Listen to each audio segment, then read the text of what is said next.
and then Puerto Rico, and what's the other one, Boss Ruben? Basically, yun lang tatlong yun kasi in Serbia, parang ano na yun look na sila essentially, pero may game pa sila mamaya against South Sudan, yun. So, pero based sa nakita natin sa Serbia, mukhang masisweep nila yung stage, so.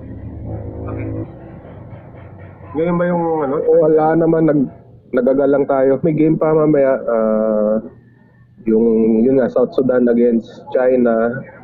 South Sudan tsaka Serbia. Tapos mamaya yung Puerto Rico versus China. Bale, importante yun dahil dun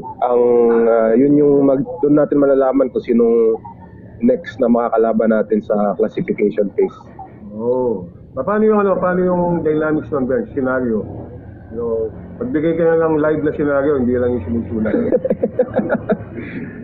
Hindi tayo ready, pero tingnan muna natin saglit yung standings, no? Siyempre lamang sa Group B yung Serbia, and then tabla yung Puerto Rico and South Sudan sa second place. Then may 1-1 record.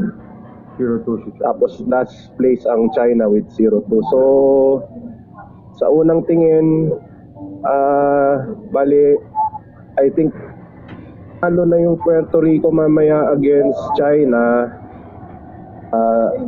South Sudan tsaka China na yung malalaglag. So parang yun yung sa unang tingin ko, medyo hindi ko kasi masyadong napag-aralan, pero pag nanalo Puerto Rico, pasok na sila.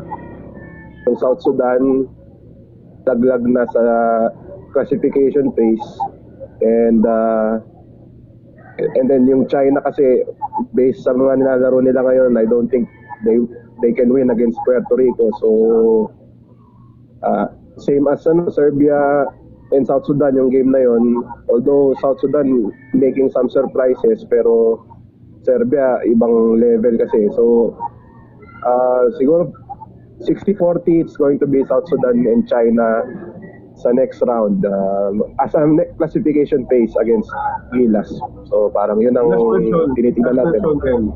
Last question, if you're in Sot Reyes' shoes and you've seen all this yung sinapos, sino ang mas pipiliin mo? Puerto Rico, China? Si China halos given na South Sudan or Puerto Rico?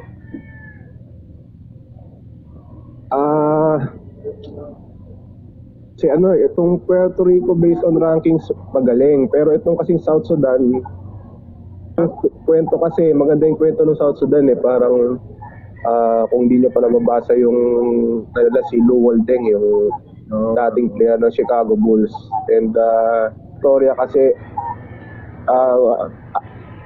basically from scratch yung South Sudan wala silang basketball program, and then nung siya yung umupo, pinaganda niya nung 2021 Afrobasket, in their first ever participation, I believe, quarterfinals agad sila. And then itong World Cup qualifiers, parang isa lang yung talo nila 11-1 ata yung record nila So malakas tong South Sudan hindi lang nare-reflect sa FIBA rankings kasi nga konti pa lang yung games nilang sa FIBA. So mahusay din yan, siguro karango yan ng Dominican Republic, nasa ganung level sila. Pero hindi rin matatawaran tong South Sudan kasi nga maganda yung progress ng kanilang team. So meron silang